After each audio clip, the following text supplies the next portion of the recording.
Harusnya 19 sih. 19 Ya. orang ya. Lihat di grup saya ada Ini 19. baru ada 11 ya. Ibu tunggu 10 menitan lagi ya. Baik, Bu. Nanti di approve sama Anda dulu ya. Bisa berkenalan dulu bentar ya.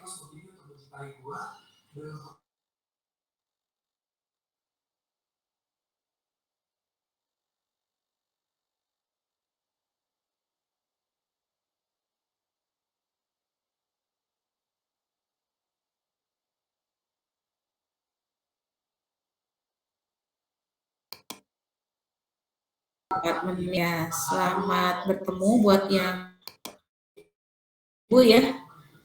Ketemu lagi bagi yang sudah pernah kuliah dengan Ibu ya. Ini sebagian sudah ya. Sebagian ada yang pernah dengan Ibu. Kalau kelas ini kayaknya pertama kali, Bu. Bahkan kelasnya campuran.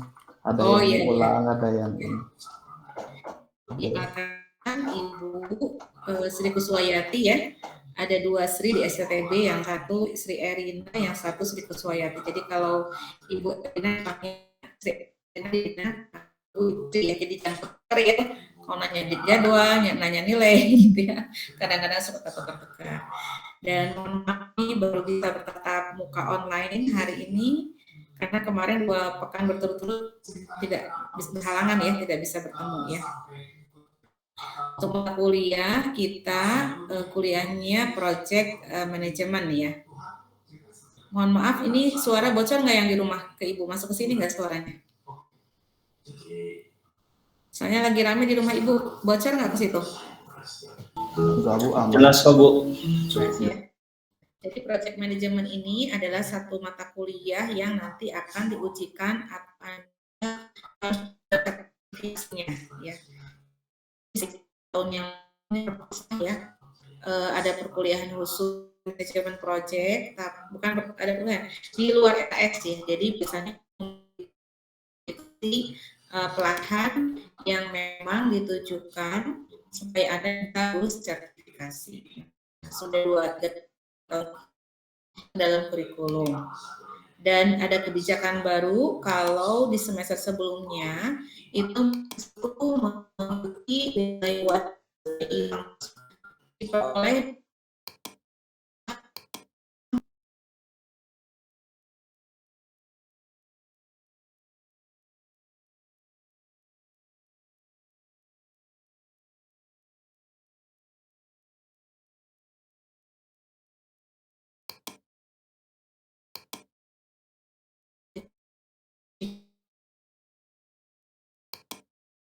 jadi ada ketidakronan data seperti itu. Nah, untuk menghindari hal-hal seperti itu, maka mulai tahun ini, tahun kemarin ya, semester kemarin dipisah ya. Jadi nanti untuk UTS dan UAS soal langsung dari Ibu, tetapi sudah mulai menggunakan soal-soal yang biasa diujikan saat sesi uji sertifikasi. Jadi tetap Anda mendapatkan hak yang sama seperti kakak kelas Anda ya. Jadi kakak kelas Anda itu kan mendapatkan pendampingan khusus ya, bimbingan luar kelas. Nah, kalau sekarang cuma dipindah aja, dipindah waktunya, dimasukkan ke dalam kurikulum, dan untuk ujiannya, soal-soalnya nanti juga dikerjakan secara online. Bedanya yang menyelenggarakannya, kalau untuk di perkuliahan langsung Ibu ya, pakai aplikasi Quizzes supaya skornya langsung keluar gitu ya. Itu untuk gambaran perkuliahannya. Kita ada 14 kali pertemuan, nanti ada sesi-sesi yang kita juga presentasi kelompok ya. Pertemuan 1 sampai dengan UTS itu kita diskusi kelompok ya. Mengerjakan materi-materi yang ada di buku ya. Baru nanti dari 8 dan berikutnya itu kita sudah mulai simulasi mengerjakan soal-soal yang biasa keluar atau yang biasa diujikan di kegiatan sertifikasi. Ya. Itu sedikit perkenalan dan pengantar materi ya dari Ibu. Silakan boleh mulai memperkenalkan diri nih, 19 orang biar kenal satu-satu. Anda bekerja di mana ya sekarang, kemudian sebelumnya tuh pendidikannya di mana gitu ya. Biar Ibu tahu ya posisi awalnya ya. Baik, Bu. Jadi Tapi siapa dulu, sebelumnya Ali? mohon maaf, Bu, ini kameranya nggak tahu kenapa. Nggak apa-apa. Silakan. Lagi masalah. Iya. Perkenalkan, saya Aldi Wijaya Gustian. Dulu saya sekolah di SMK 11 Bandung, antara Bandung dan Cimahi itu ada di Cimindi. Lulusan 2016 dulu saya. Kalau tinggal sih saya di Nanjung, lebih tepatnya dekat Marga Asih. Itu aja, Bu.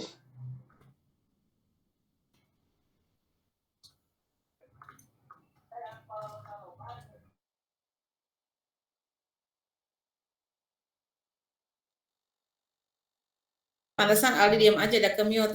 Aldi bekerja sekarang? Ya, Bu, saya bekerja alhamdulillah sekarang. Jadi Di mana IT nih? support dan admin di salah satu perusahaan rekrutmen agensi sih, Bu. Jadi bekerja di bagian IT ya? Campur sih, Bu, tapi nggak full di IT-nya. Cuma kalau iya. ngurus website sih cuma sekadarnya aja gitu, Bu. Ya, terima kasih Aldi, sukses ya. Kita tes semester berapa ini? Intake semester 7 ya? Semester 7, Bu. Ya, berarti memang Anda sudah masuk ke skripsi ya? Betul, Bu. Skripsi ya sekarang ya? Ya, sedikit lagi ya di STB beres ya. Alhamdulillah semester 7. Silakan berikutnya Angga nih, Angga yang on cam nih, Angga. Suaranya di mute kayaknya enggak?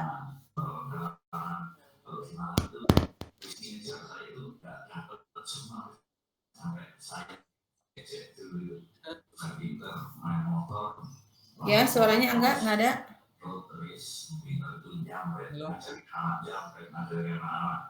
Halo, Angga, halo.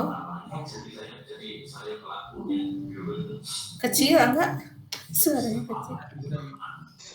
Kecil enggak suaranya, kenapa ya? Kecil harus dibuka kali enggak? Merasa dibuka. Halo, sekarang gimana? Nah, sekarang jelas nggak benar. Ini headsetnya kayaknya. Baik, Bu. Assalamualaikum warahmatullahi wabarakatuh. Perkenalkan, nama saya Angga Priamudi.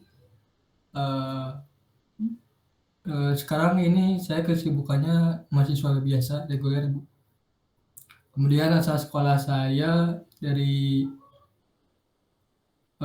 SMK Widya Dirgantara angkatan 2020, Bu. Sekarang tinggal di Bandung.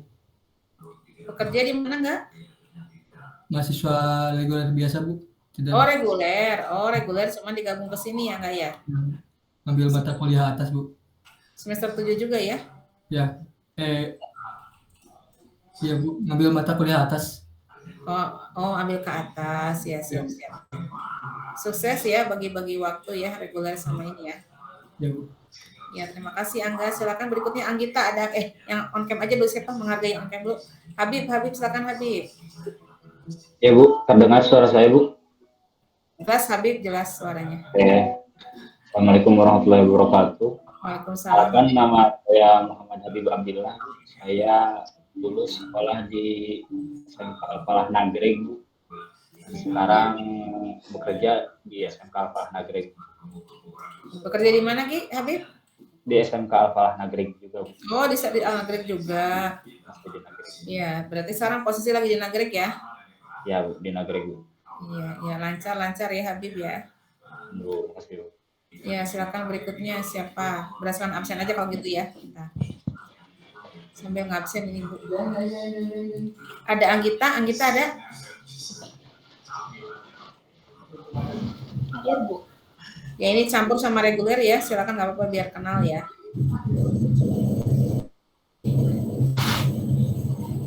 Perkenalkan, nama saya Anggita Dwi Lestari, asal sekolah dari SMK Negeri 1 Soreang. Saya tinggal di Soreang.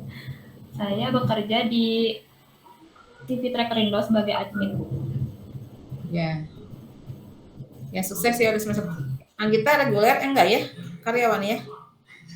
Karyawan, Bu. Ya, karyawan. Terima kasih Anggita. Silakan Reza, berikutnya Reza. Assalamualaikum warahmatullahi wabarakatuh, Bu. Waalaikumsalam. Selamat pagi, izin perkenalan diri, Bu. Perkenalkan nama saya Reza Abdul Rozak Bu, asal sekolah dulu di SMA Negeri 1 Balai Endah, itu lulusan angkatan tahun 2008 Bu. Nah saat ini saya mahasiswa konversi Bu dari angkatan 2011. Karena lain hal saya dulu sempat berhenti dulu karena pekerjaan, sekarang lanjut lagi Bu. Oh Itu iya. sih. Sebelumnya dari STB ya, Za? STB juga Bu, saya berhenti semester 6 ya waktu itu. Jadi sekarang lanjut lagi. Kemudian untuk saat ini saya bekerja Bu.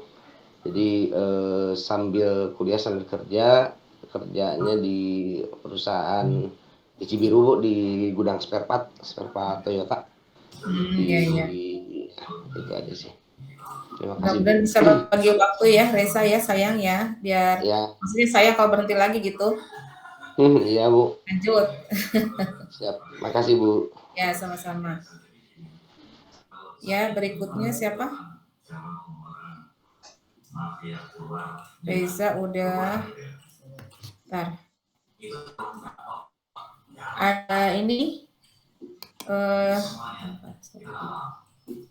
Ini Denny ada Denny? Bianto ada? Nggak ada. Eka Wulansari ada? Oh, Denny ada ya, silakan Denny. Nggak kelihatan Denny. Ya, siap Denny, boleh Den. Silakan Den, perkenalkan diri Den. Nama saya Denny Subianto. Alit Denny, suarana teka dangu, maka dengeran. Halo. Tes, halo. Nah, Ada Bu, jelas? Ada. Ya, perkenalkan nama saya Denny Subianto, lulusan dari SMK Negeri 1 Bojong, Purwakarta, dan sekarang bekerja juga di sana Bu, di SMK Negeri 1 Bojong, Purwakarta. Purwakarta ya? Iya. Berarti online ya? Denny nggak ikut yang kelas Purwakarta, memang gabung di sini dari awal? Gabung mesin ya Bu ya? Oh iya siap. Emang daftar juga ke sini. Ya, mudah-mudahan lancar ya Denny ya. Amin Bu. Berikutnya Eka.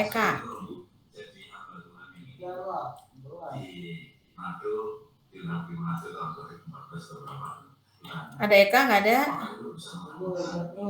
Karena Eka tidak ada, lanjut ke jam.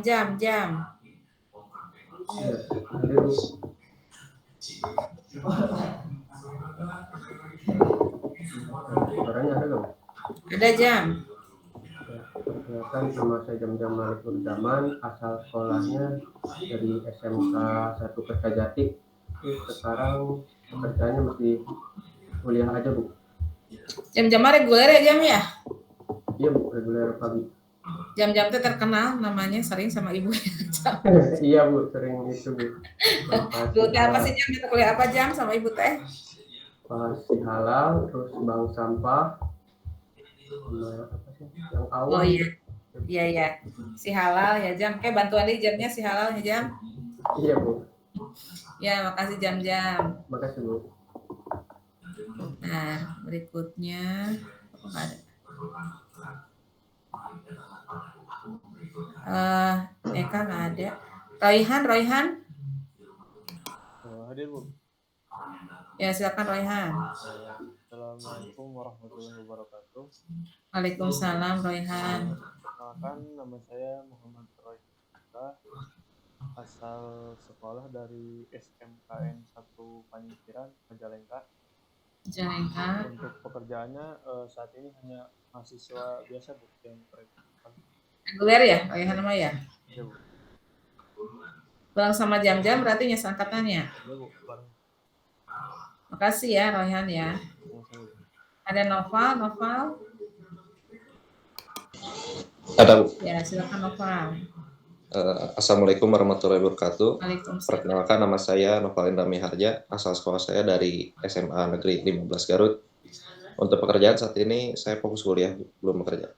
Jadi reguler ya? Tidak Bu, karyawan saya. Oh, karyawan ya. Mudah-mudahan tambah lancar ya. Fokus. Ya Bu, Oke. kasih Bu. Noval, ada Noval? Ya saya Bu, barusan. Noval. Tadi Royhan, Noval. Bentar, Royhan yang mana? Ya, Pak Baliut? Hadir, Bu. Udah tadi ya? Oh iya, bersama Noval ya? Iya, Bu.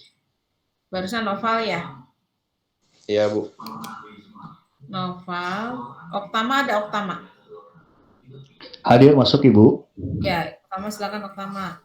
Oke Ibu, terima kasih. Perkenalkan nama saya Oktama Bagaskara. Saya tinggal di Bandung dan juga untuk lulusan sekolah SMK Pasundan 2 Bandung. Saya kelas konversi. Pekerjaan saya di PT MSN, perusahaan parkir sistem.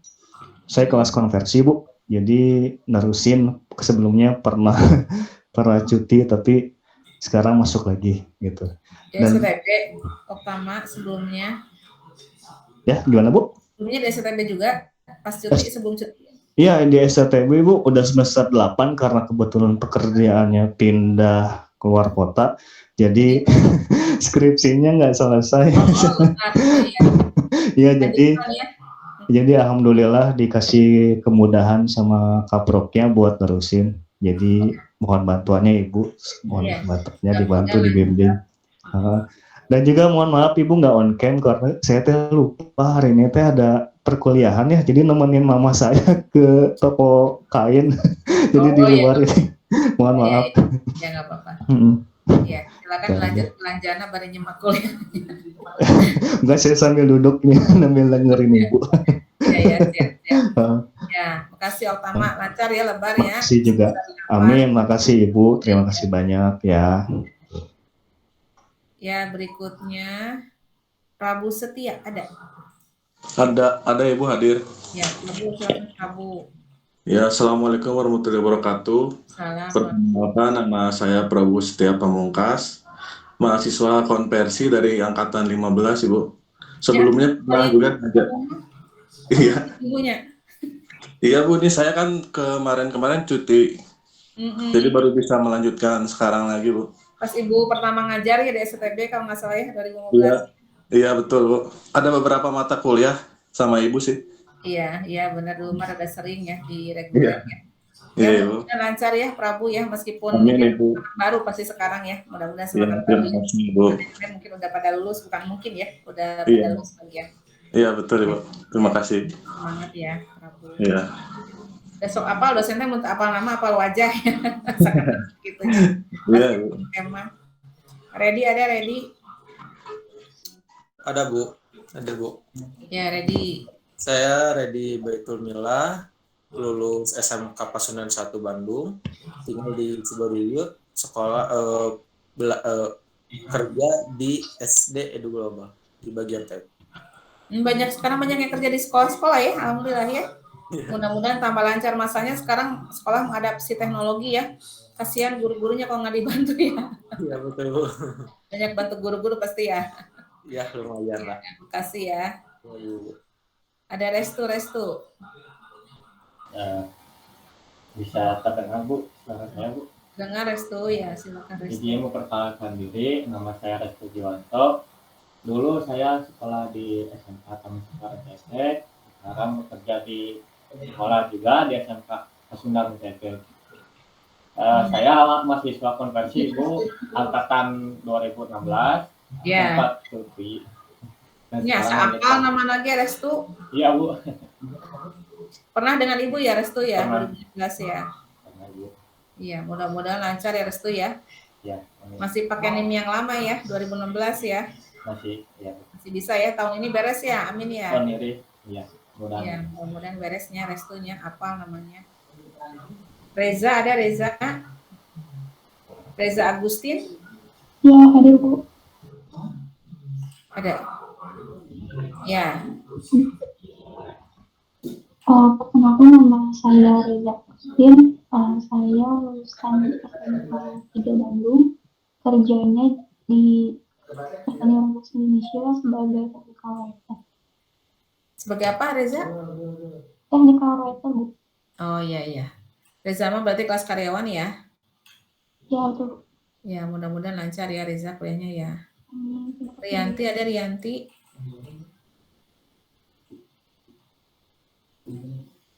Mana Rianti? Rianti nggak datang.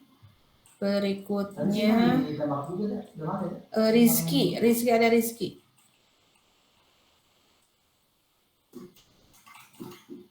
Rizky nggak ada. Terus Sirga juga nggak ada. Terus Zakaria ada Zakaria?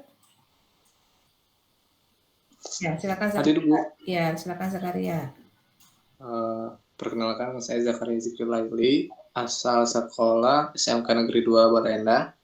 Sekarang kerja di PT Bakti Karya Sarana sebagai admin. Sebagai admin ya. Berarti kelas karyawan ya? Betul, Bu. Kelas karyawan. Ya, lancar ya kuliahnya ya, sambil kerja sambil kuliah ya. Nah, Ya, Bu. selamat bertemu dengan Ibu semuanya ya, baik yang sudah pernah kuliah dengan Ibu maupun yang belum. Mudah-mudahan ini gabungan dari beberapa angkatan dan dari kelas reguler dan karyawan itu menambah persaudaraan dan pertemanan baru ya, menambah semangat belajar juga. Selamat sudah masuk di semester 7 ya tahun ini ya. Nah sekarang mengenai project management, kenapa sih harus ada mata kuliah project management gitu ya? Ada kata project, ada kata manajemen. Kira-kira ini apa ya? Mata kuliah ini kira-kira mempelajari apa? Yang bisa menyampaikan pendapatnya? Ya silakan Reza, nah gitu aktif ya. Gimana Reza aktifnya sama? Nah ini aja Bu, sharing aja, mungkin saya juga mohon maaf kalau ada kekurangan. Saya sih aku dari yang sifatnya itu satu kali tapi besar ya. Sedangkan manajemen itu kan berarti kan pengelolaan ya, memanaging bagaimana kita mengatur dari mulai waktu, siapa, kemudian aktivitasnya apa, dan target atau goalsnya apa. Jadi singkatnya sih kalau menurut saya namanya project management itu suatu aktivitas pengelolaan ya Bu ya, di mana kita memiliki target untuk mencapai suatu tujuan yang besar dengan mengelola aktivitas-aktivitas dan mengatur waktu, siapa yang bertanggung jawab, biaya dan sebagainya dalam satu rentang waktu yang mungkin sudah ditentukan dari awal atau perencanaannya. Itu aja sih Bu. Mohon maaf kalau kurang. Oh ya, sudah betul ya seperti itu. Jadi project management ada dua kata. Tadi project itu pekerjaan yang besar, waktunya terbatas, ya, sumber dayanya terbatas ya. Sumber dayanya terbatas tuh bisa dari sisi waktu, ya, time-nya terbatas, orang-orang yang mengerjakannya juga dibatasi jumlahnya, kemudian biayanya juga terbatas. Jadi tadi kita itu mengerjakan pekerjaan yang besar, targetnya ada, tapi kita punya banyak keterbatasan. Ini yang memang kadang-kadang nggak kita sadari gitu ya. Kadang-kadang ini baru lulus, wah, terus menang project gede gitu ya. Nah, seringkali ini kalau kita ngedengar project itu identiknya dengan apa sih yang ada di kepala kita, Zakaria? Kalau kita dengar mana yang menang proyeknya bagi-bagi atuh gitu kan ya. Tuh yang baru dapat project gitu kan. Pasti senang gitu ya bahasanya kayak gitu. Karena project ini selama ini identiknya dengan apa? Kalau kita dapat project itu identiknya kita bakal dapat apa? Zakaria, Prabu, kira-kira nih. Kalau kita dikasih project IT, nah yang terbayang sama kita bakal dapat apa? Tadi makanya traktir dong, kalau dapat project itu traktir, ajak makan gitu kan? Ya, mungkin dapat penghasilan atau gimana? Ya, dapat penghasilan atau dapat uang gitu ya. Jadi biasanya nilai project mah biasanya lebih besar kan daripada kita bekerja bulanan ya enggak? Pekerjaan project itu biasanya namanya proyek, mana yang kerboga proyek kan tuh bagi-bagi atau ke orang proyek anak gitu ya, bahasa-bahasa sehari-hari yang sering kita dengar ya. Atau kalau kita bekerja di dunia IT berarti si project itu kaitannya dengan produk-produk kita menghasilkan perangkat lunak ya gitu, dan nilainya bisa fantastis gitu ya dibandingkan dengan gaji bulanan kita. Nah tetapi ya termasuk ibu sendiri gitu, awal-awal tuh nggak menyadari kalau kita dapat project itu sebetulnya kita itu dapat resiko gitu ya, dapat resiko yang besar, yaitu apa? Yaitu manakala projectnya itu mendapati tantangan atau hambatan gitu ya. Ada di sini yang sudah mulai mengerjakan project IT nggak? Project IT atau project lainnya, gitu ya. Nah, tantangan dan hambatan ini yang kadang-kadang terlewatkan untuk kita hitung gitu di awal. Misalnya ya kalau ibu nih selain mengajar, ibu kan ada aktivitas komunitas menulis online. Alhamdulillah juga ada penerbit buku ya, berkembang jadi punya penerbitan buku. Nah biasanya tuh kalau proyek-proyek yang masuk ke ibu ya proyek-proyek seputar pembuatan buku gitu ya. Berarti kalau kita bikin proyek ini proyek buku, berarti ada tim dong yang terlibat. Nah, timnya apa aja? Kalau di buku itu ada penulis, ya, ada editor bukunya, ada tim layouternya, ada tim desain covernya, gitu kan? Itu untuk tim yang membantu menghasilkan naskahnya, gitu ya, sampai dengan siap cetak. Nah, nanti kalau naskah sudah siap cetak, berarti ibu berhadapan atau berhubungan dengan percetakan. Karena ibu sekarang fokusnya baru di penerbitan dan belum merambah ke percetakan gitu ya. Nah, kira-kira nih menurut Anda, kalau Anda di posisi ibu dapat proyek ya, pembuatan buku. Kalau bicara proyek mah pasti tadi kita bicara nilai uang ya. Misalnya teman ibu, Bu Sri, aku mau bikin buku ajar gitu. Kira-kira tuh berapa nilainya? Itu berarti kalau dia bilang nilainya kan berarti berapa nilai project untuk menghasilkan karya dalam bentuk buku. Gitu ya. Nah kadang-kadang nih kita pebisnis ini suka main banting-banting harga gitu ya. Bu Sri di penerbitan lain mah 350.000. Bu Sri kok mahal bisa sampai 3 juta gitu ya.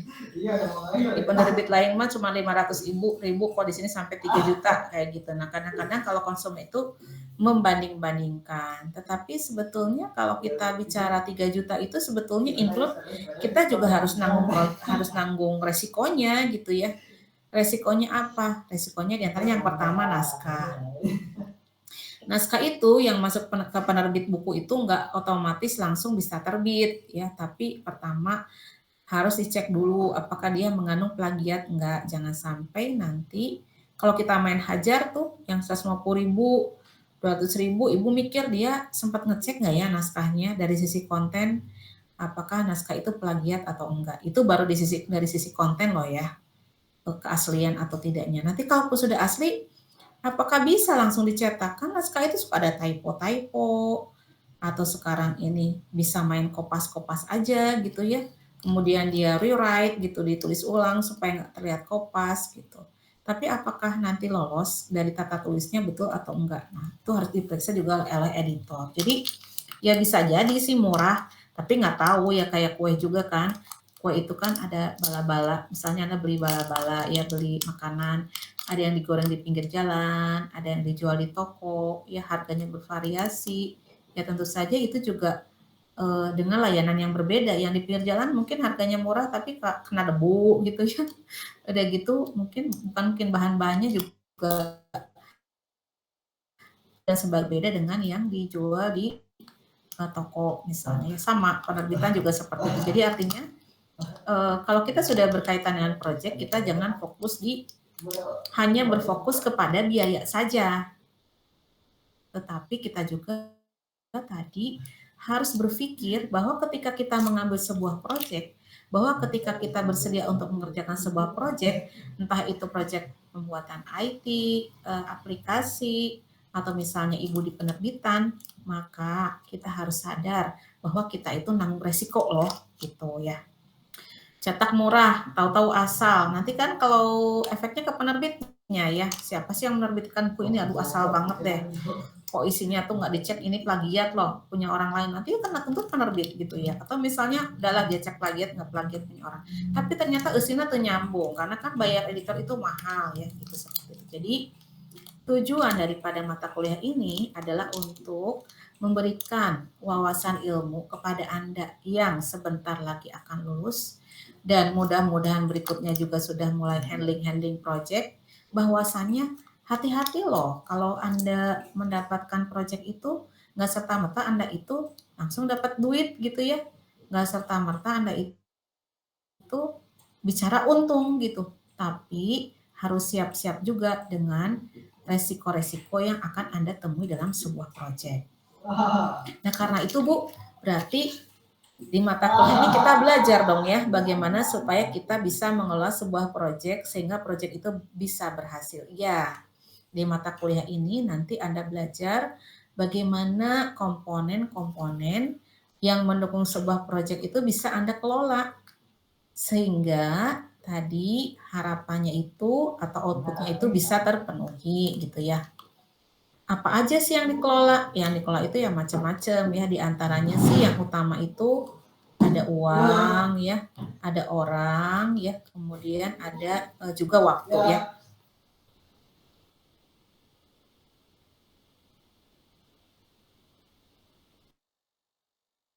Yang dikelola itu ya. People ya, kemudian waktu ya, kemudian juga biaya. Gitu. Nah, orang, kenapa sih orang harus dikelola gitu ya?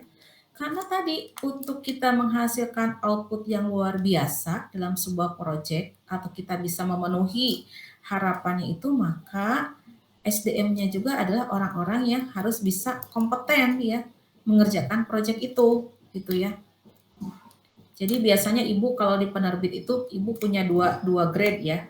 Grade yang bagus, yang super, yang premium, itu harganya juga premium, melayani klien yang premium. Timnya juga premium, bayarannya juga premium.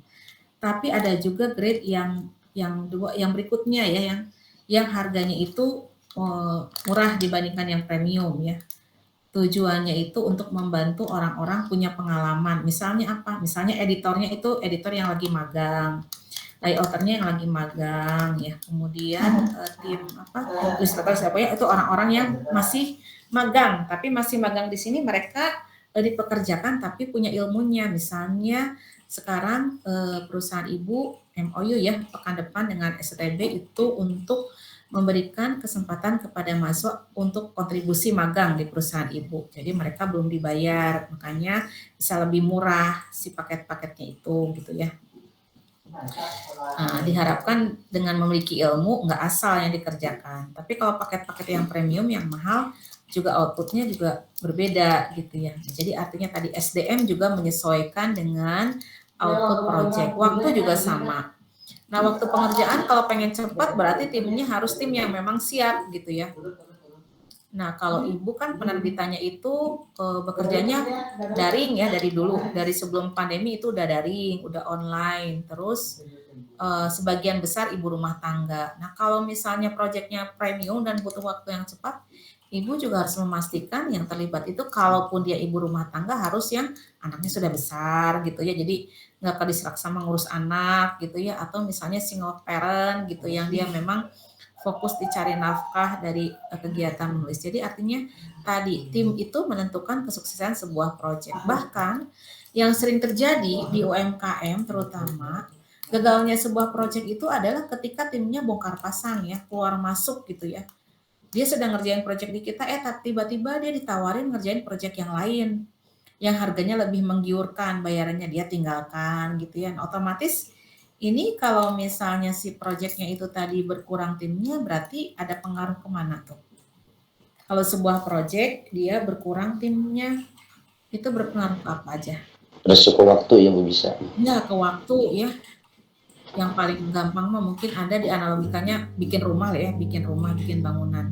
Itu kan kalau ada tukang yang berhenti, otomatis pekerjaan jadi melambat ya.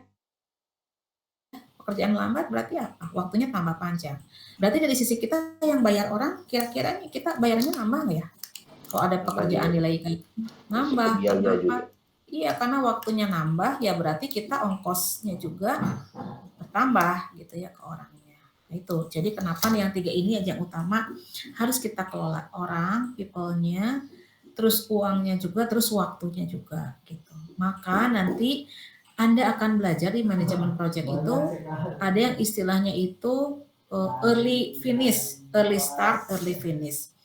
Early start itu adalah sebuah pekerjaan yang ternyata bisa diawalinya lebih cepat loh daripada perkiraannya gitu ya.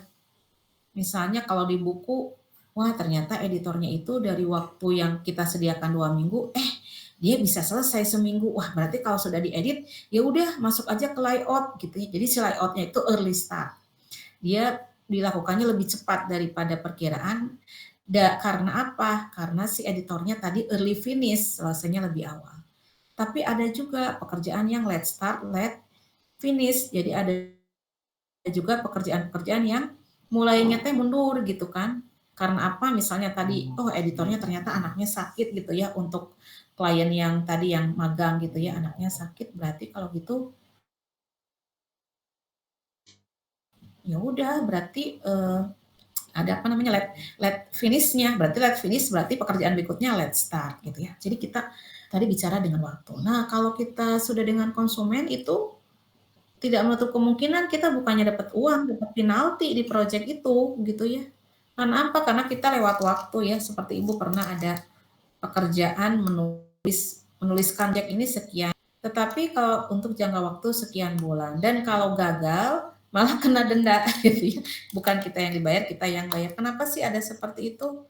Ya karena untuk sama-sama saling sungguh-sungguh gitu ya dalam mengerjakan proyek gitu. Jadi ya kalau bicara proyek teh entah hejo gitunya langsung. Misalnya gini, kalau Ibu, saya mau bikin buku kira-kira berapa harganya? Nggak bisa langsung keluar kalau kita nggak tahu spesifikasinya. Jadi kita harus ngobrol dulu.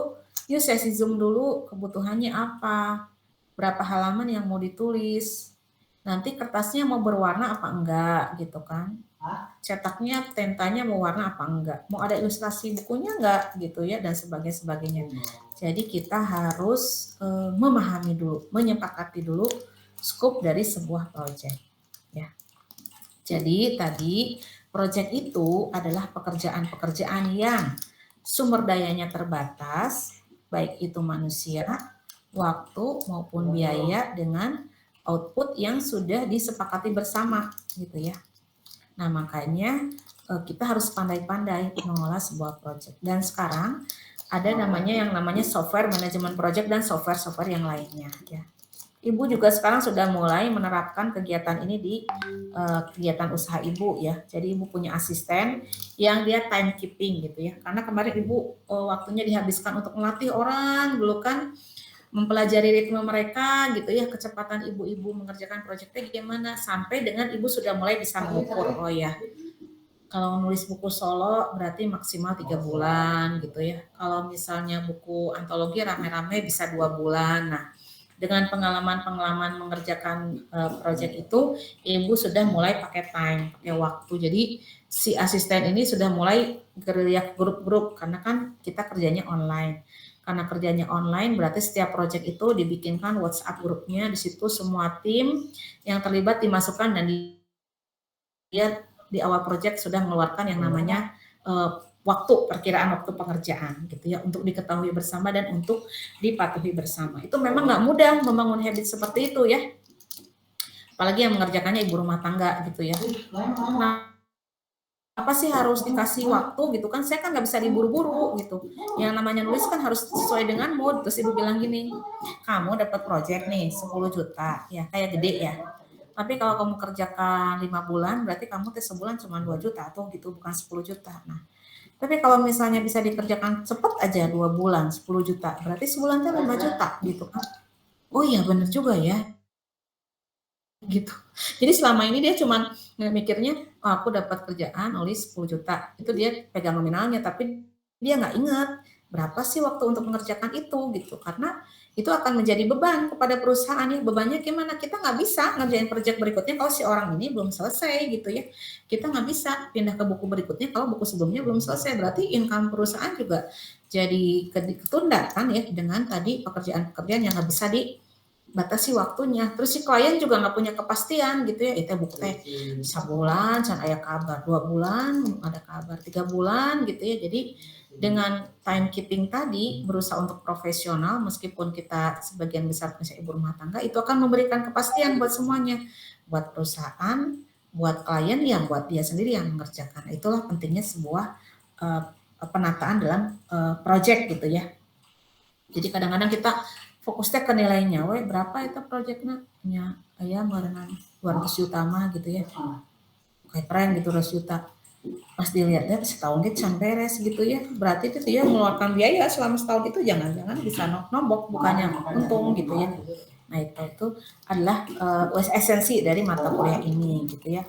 harapannya tadi Anda sudah mulai nih aware kalau keluar itu, oh kita kalau handling project berarti kita itu kata si ibu harus mikirkan resikona itu tadi kita kudu bisa ngelola waktu, ngelola uang, ngelola juga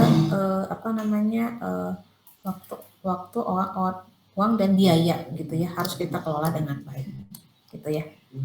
Nah dari ibu sampai situ mungkin ada yang lain yang bisa sharing gantian nggak tutun itu bisa taridur ke bulan puasa.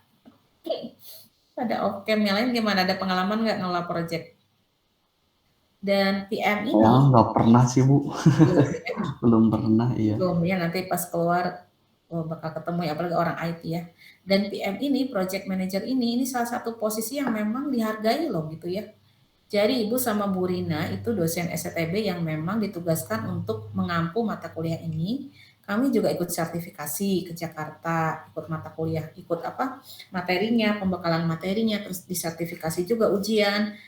Kemudian kita juga ketemu sama PM, project manager dari perusahaan-perusahaan besar yang itu mereka itu sertifikasi pakai jam terbang ya, semakin tinggi jam terbangnya, semakin mereka itu dapat bayarannya tambah besar ya, tersertifikasi. Kenapa? Ya karena tadi mengolah proyeknya sama dengan mengolah masalah gitu sebenarnya nama gitu. Cuman kita kadang-kadang project piduiteun itu aja sampai situ. Padahal mengolah proyeknya mengolah konflik gitu ya, mengolah masalah gitu. Dan itu berarti orang yang di pucuk pimpinan itu ya dia harus punya banyak keterampilan, dan keterampilan terbesar ketika kita menjadi PM itu adalah keterampilan berkomunikasi. Nah, jadi nanti Anda kalau dapat soal tuh ya di sertifikasi ada soal yang bunyinya gini, bahasa Inggris ya, kalau dibikin bahasa Indonesia gini, kemampuan yang paling besar yang harus dimiliki oleh seorang manajemen project itu apa? Seorang PM itu apa? Kemampuan paling besar adalah kemampuan komunikasi sebanyak berapa? 90% ya. Bayangkan kalau seorang PM diem aja gitu ya, dia nggak bisa berkomunikasi, menyampaikan tugas-tugas yang harus dipenuhi oleh bawahannya. Ketika meeting juga dia kurang bisa menjelaskan proyek alurnya kayak gimana, batasannya kayak gimana. Dan yang lebih parah lagi ketika berkonflik dia malah ikut dalam konflik gitu ya. Kira-kira tuh proyeknya selesai tuh. Kayak gitu. Kalau konflik nggak bisa dia handle, komunikasi juga dia buruk, ya marah-marah aja kerjaannya tapi nggak bisa menjelaskan tuh kira-kira proyeknya beres nggak ready. Kira-kira kalau kayak gitu kondisinya. Beres, cuman jadinya agak lama gitu. Iya lama ya, karena tadi si karyawan kita tengah-tengah si bapak teh yang naon sih gitu ya. Iya. Terus udah gitu kesalahan saya teh apa nggak dikasih tahu gitu kan, tahu-tahu marah-marah aja gitu. Nah, jadi kemampuan komunikasi karena orangnya kan beda-beda ya karakternya, tapi harus dapat satu tujuan yang sama. Belum lagi nanti ada konflik interest antara karyawan satu sama lain tuh pengen kataji, pengen kepuji gitu ya sama pimpinan, saling menjatuhkan dan sebagainya. Nah kita tuh harus bisa wise gitu, harus bisa menghadapi itu, harus bisa balik lagi ke tujuan kita mengerjakan proyek itu gitu ya. Jadi masalah pribadi gak hiji disatukan dengan pekerjaan kita ini. Besar dulu ya.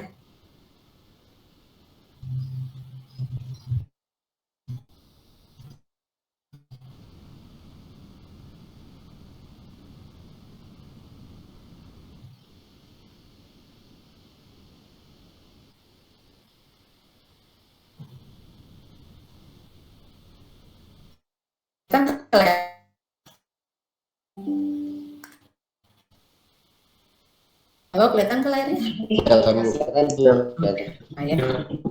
Jadi ini PM Book itu singkatan dari Project Management Body of Knowledge ya. Ada banyak ya pegangannya itu, panduannya itu salah satunya yang Ibu share ke grup ya, silakan nanti itu untuk jadi referensi ya. Jadi PM Book itu atau Project Management Body of Knowledge itu adalah seperti kitab panduan ya, buku panduan yang dijadikan pegangan oleh para PM untuk melakukan kegiatan pengelolaan proyek. Jadi dia punya punya knowledge-nya ya, knowledge atau ilmu-ilmu yang harus dikuasai. Nah ini nanti ininya ada integration ya, ada schedule, ada cost, quality, resources, communication, risk, procurement, dan kita hitung di 1, 2, 3, 4, 6, 7 ya. Atau ilmu pengetahuan dalam melakukan proyek ini, di sini ada 10. Nah, tapi kalau di soal mah 9 ya jawabannya, nggak ada jawaban 10 ya. Ini knowledge area-nya. Terus ada juga yang namanya prosesnya gitu ya. Proses dalam kebijakan manajemen ada cuma 5. Yang pertama menginisiasi proyek dulu. Menginisiasi itu apa sih Bu? Ya kalau kita punya proyek teh harus kita inisiasikan. Proyek buku teh bukunya buku apa gitu ya? Apa buku fiksi kayak novel gitu ya? Atau non fiksi kayak buku ajar gitu ya? Ya. Atau cerita anak dari jenisnya misalnya kalau proyek buku. Kemudian tadi pembacanya, buat siapa sih buku ini ditujukan? Kalau buku anak ini buat anak TK, SD, SMP gitu kan. Buku pelajaran bukunya buat anak mana, tingkat mana gitu ya. Kalau novelnya juga pembacanya usianya juga harus tahu supaya misalnya juga menyesuaikan. Jadi inisiasi itu kita menginisiasi, kita melakukan mendefinisikan atau kita menentukan kita kan mengerjain apa sih gitu ya, dengan spesifikasi yang kita sepakati dan jangka waktunya juga kita tahu ya. Selain jangka waktunya juga kita tahu juga gayanya ya, dan pihak-pihak yang akan menggunakannya. Ya waktu Ibu ke Jogja 2 minggu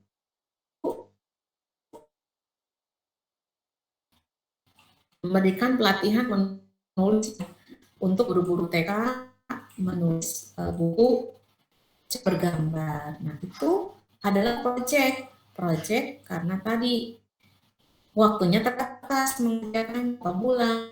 Pengen bulan Juni itu launching. Nah berarti kita hitung timeline-nya ya.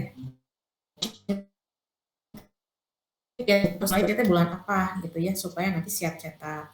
Dan spesifikasinya juga ya. Berapa halaman, 20 halaman. Berapa ukuran kertasnya 20 kali 20. Jenisnya apa? HVS gitu kan. Ada berapa gambar? 10 gambar gitu. Berapa bayaran untuk penulisnya? Berapa bayaran untuk editornya, layouternya? Nanti sampai dengan buku ya gitu. Jadi tadi kita sepakat jangan sampai gini bikin cerita anak bikin gitu.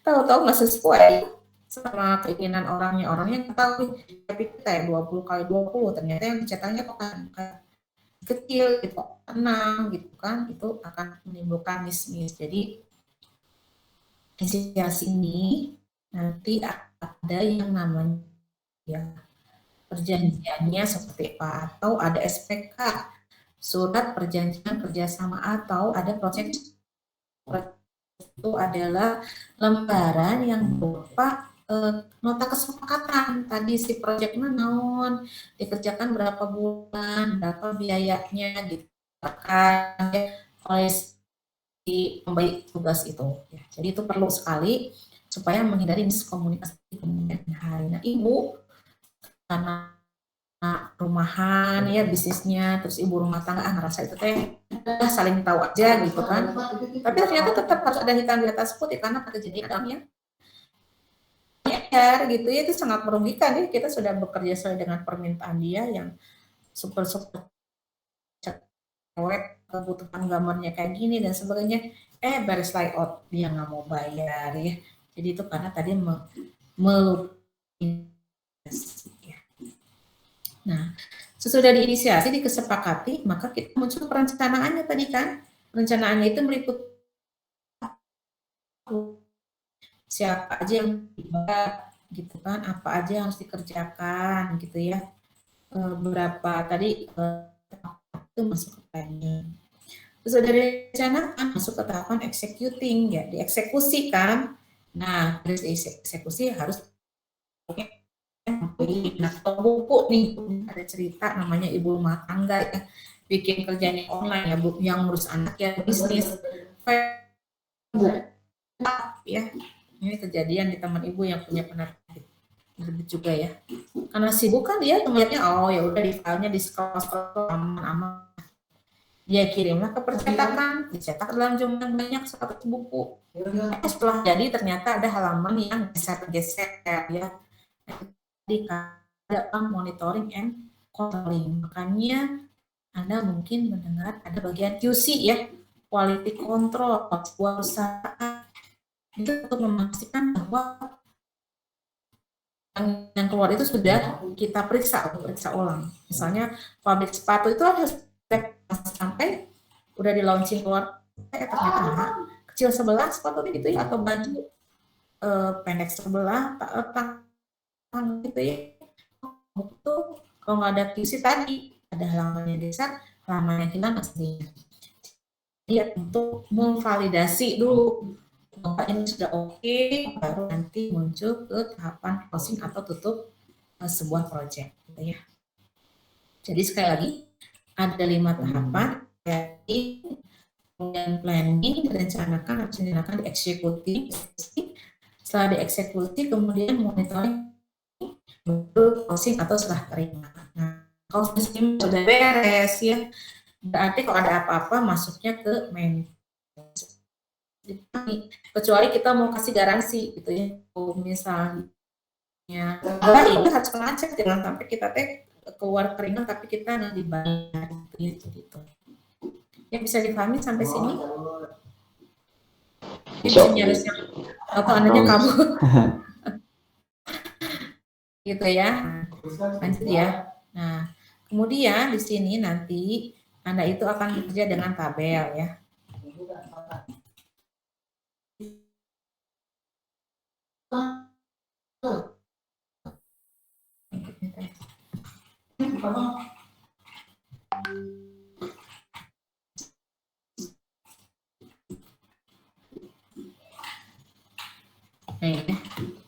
Jadi di situ ada yang namanya tadi proses area ya, initiating, planning, executing, monitoring and controlling, dan closing. Jadi ada proses itu ada mengerjakan proyek itu ya, menginisiasi proyek dulu.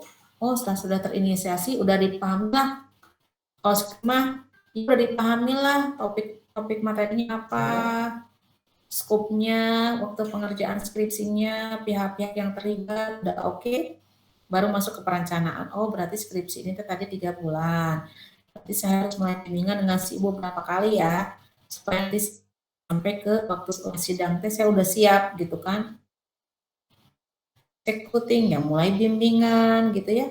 Baru selesai bimbingan, monitoring controllingnya dilakukan dan semua oke gitu ya, udah benar dari tata tulis, dari konsep, dia isinya wisuda gitu ya.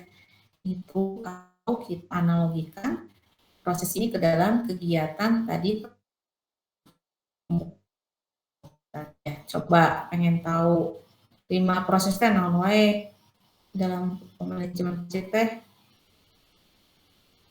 Siapa nih? Rianti nggak ada. Restu, apa aja Restu prosesnya manajemen proyek tadi kata Ibu? Itu inisiatif grup, ya. Terus menginisiasi planning, perencanaan kan? Direncanakan. Habis perencanaan apa? Dieksekusi, dikerjakan, dianalogikannya kayak skripsi, skripsi itu inisiating teh di mata kuliah praskripsi ya, topiknya mau apa, batasan masalahnya gitu kan ya. Nah kayak gitu. Pertama di praskripsi kita tuh executing itu ya dikerjakan ya, bimbingan berat. Terus initiating, planning direncanakan dulu, baru bimbingan, baru monitoring and controlling dalam bentuk sidang ya, seminar, sidang gitu kan untuk controlling skripsi kita. Lalu terakhir closing adalah dalam bentuk apa? Wisuda ya. Coba sekali lagi untuk yang pertama karena tertunduk tuh ibu ngomong terus dari tab 6 yuk. Mendarat. Plan inisiatif terus lagi. Inisiatif ya planning. Terus bacaan. Setting ya terus bimbingan monitoring and controlling ya terus sama yang terakhir sudah closing ya. Nah itu ya. Nah sekarang balik lagi sini tadi. Nah, jadi nanti kita cuma belajar aja ya 5 kolom ya. Kemudian barisnya ada 9. Barisnya ada 9. 10 nomor ayat sebetulnya ya. Nah, di sini nanti kita belajar yang pengetahuan yang pertama itu adalah Project Integration Management. Jadi bagaimana kita mengintegrasikan semua aktivitas-aktivitas yang akan mendukung kelancaran proyek kita. Nah, bisa dikatakan knowledge area ini area Project Integration Management ini adalah area yang paling lengkap gitu ya. Kenapa sih Bu dikatakan paling lengkap? Karena dia itu ada di semua proses gitu ya.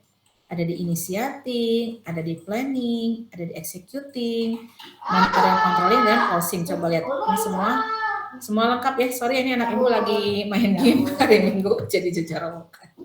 Hari-hari biasa dia kerja jadi yang refreshing. Jadi bisa lihat ya, nih, yang pertama ini sini develop project starter, kita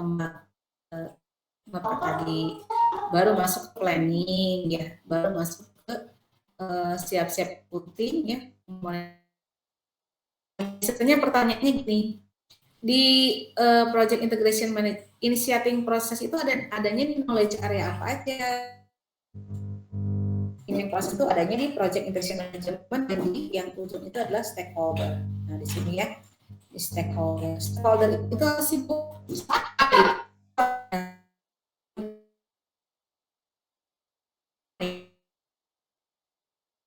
bikin buku, berarti yang kepentingan terhadap buku itu siapa ya? Pengarangnya gitu ya, ya bacanya harus kita memenuhi selera pembacanya. Jangan sampai kita buku 90 bukan